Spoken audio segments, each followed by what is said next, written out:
안녕하세요. 화요일의 남자 이상화 세무사입니다. 오늘은 최근 OECD가 발표한 조세 경쟁력 지수에 대한 얘기를 해보려고 하는데요. 그게 뭐지? 라고 생각하시는 분들도 있으실 텐데요. 이 내용을 자세히 들여다보면 단순히 세금의 문제가 아니라 왜 기업들이 세무 전략 없이는 생존이 어려운가를 보여주는 구조적인 문제라는 사실을 깨닫게 되실 겁니다. 매일경제에 실린 기사 내용을 먼저 같이 살펴보시죠. 미국 내 비영리 단체인 조세재단이 국제조세 경쟁력 지수 2025를 발표했는데 이 자료에 따르면 한국이 조세 효율성 하위권으로 평가를 받았다고 합니다. OECD 38개 국가 중에서 조세 경쟁력 지수는 26위를 기록했는데 그중 법인세 부분에서 25위, 재산과세 체계 부분에서는 31위로 거의 꼴찌 수준의 평가를 받았습니다. 그 이유를 보면 법인세 구조가 지나치게 복잡하게 설계되어 있다는 점과 재산세 과세 항목들이 서로 중복되어 있어 여러 가지 왜곡을 가져올 수 있다는 점이 평가에 영향을 준 것으로 보입니다. 아울러 한국의 배당 소득 세율이 비정상적으로 높다라는 점도 지적을 받았고요. 한마디로 정리하자면 한국은 세율 자체도 높지만 그보다 구조의 복잡성과 중복성이 문제인 나라라는 평가를 받은 겁니다. 우리나라 법인세율 구조를 보면요. 과세표준 2억 이하는 10%, 2억 초과 200억 이하는 20%, 200억 초과 3천억 이하는 22%, 3천억 초과 25%, 총 4단계 누진세율 구조로 되어 있습니다.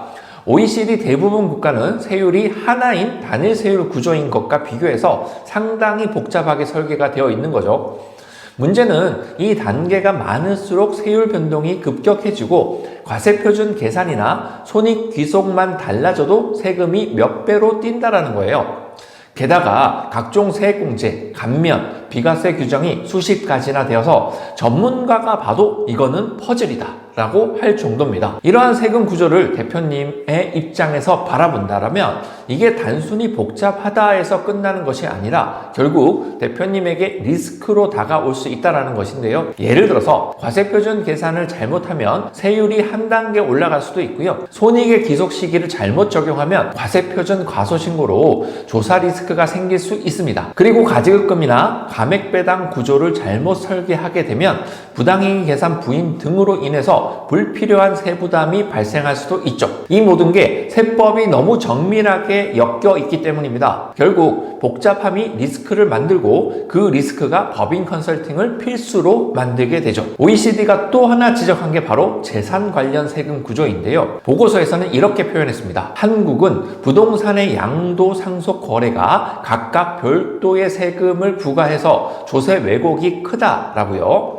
부동산을 사면 취득세, 가지고 있으면 재산세와 종부세 등의 보유세, 팔 때에는 양도소득세, 물려주면 증여세 또는 상속세, 하나의 자산에 세금이 4번 이상 붙는 구조입니다. 이건 단순히 세율이 높다라는 문제가 아니라 세금의 겹침이 납세자의 의사결정을 왜곡한다라는 뜻이 될 수 있는 겁니다. 한편 법인이 이익을 내서 주주에게 배당을 하게 되면 주주인 대표님께서는 내는 배당 소득세율은 평균 44.5%로 OECD 평균인 24.7%와 비교해서 거의 2배라고 합니다.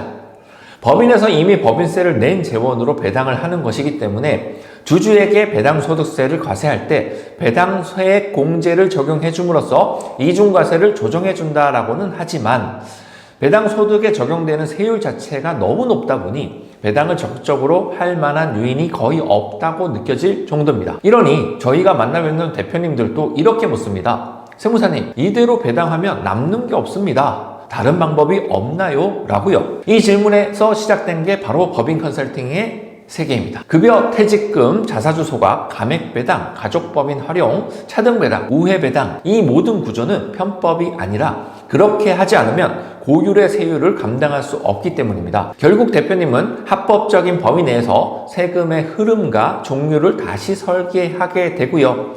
국세청은 세수가 줄었다라면서 확인 절차를 거치는 구조가 만들어진 것이에요. 이러한 흐름이 반복되면서 컨설팅이 발전해온 겁니다. 문제는 이 과정의 끝에 있는 것은 바로 납세자, 대표님이고요. 납세 협력 비용은 늘어나고 자료 제출과 조사 대응에 들어가는 에너지는 커집니다. 심리적 피로도 말할 것도 없고요. 하지만 이 피로함을 피할 수는 없습니다. 준비하지 않은 사람만 피를 보는 겁니다. 그렇기 때문에 이런 시대의 컨설팅이 선택이 아니라 생존이라고 할 수 있겠습니다. 세금은 단순히 신고로 끝나지 않습니다. 결국 전략과 플랜을 설계해야 하고요. 대표님의 적정 급여를 산정해서 정기적으로 조정을 해야 하고요. 퇴직금을 설계하고 누적 효과를 지속적으로 모니터링해야 합니다. 가족을 참여시켜 법인의 재산이 직접 이전되는 구조를 만들어야 하고요. 필요하다면 가족법인을 활용해서 구조 자체를 다르게 설계할 필요가 있습니다. 이걸 하지 않으면 법인과 대표님은 계속 정석대로 세금을 내게 될 것이고요. 그 정석이 곧 대표님의 리스크가 됩니다. 여기서 정말 중요한 게 하나 더 있습니다. 그럼 누구에게 컨설팅을 맡겨야 하느냐? 세무사의 실력은 정말 천차만별입니다. 단순 신고 위주로 사무실과 이런 법인 구조 컨설팅을 전문으로 하는 것은 차원이 다릅니다. 꼭 확인하시길 바라겠고요. 실제로 이런 업무를 몇 년간 수행해 왔는지, 얼마나 많은 케이스를 다뤄봤는지, 그리고 조사 대응까지 직접 수행한 경험이 있는지, 이러한 질문들에 대한 대답을 먼저 들어보시고 검증하셔야 합니다. 지금까지 말씀드린 바와 같이 한국의 세금은 매우 복잡합니다. 하지만 그 복잡함 속에는 기회도 숨겨져 있습니다. 국세청이 점점 정교해질수록 세무사는 더 깊이 전략을 세워야 하고 대표님은 그 중간에서 가장 현명한 파트너를 선택하셔야 합니다. 귀찮고 힘들고 때로는 길고 긴 싸움이라고 느껴질 수도 있지만 이 컨설팅을 피하면 결국 피해를 보는 건 대표님과 대표님의 회사가 될 수 있다는 점을 명심하시기를 바라겠습니다. 복잡한 시대일수록 준비된 사람만이 살아남습니다. 오늘 준비한 영상은 여기까지고요. 구독과 좋아요는 영상 제작에 큰 힘이 됩니다. 화요일의 남자 이상화 세무사였습니다.